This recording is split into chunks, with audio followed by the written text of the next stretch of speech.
9 layers, I guess. Jeff, how many layers are you cutting?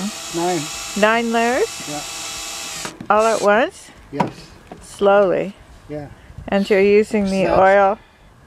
That's one complete roll.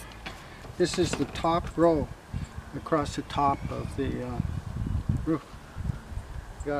Josh has almost got all 9 laid down.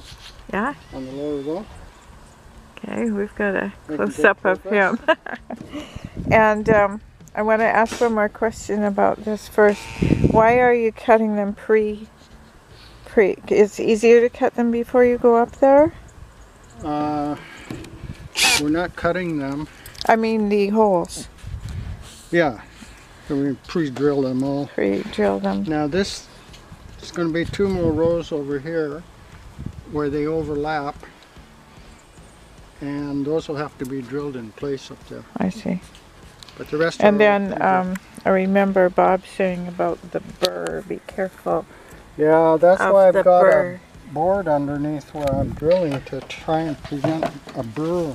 And then don't touch that because that would tear your hand, right? It will cut you very badly, yes. But I think this wood underneath should prevent any burrs from developing down here. Cool. It's just the bottom one that gets the burr. Okay, bye.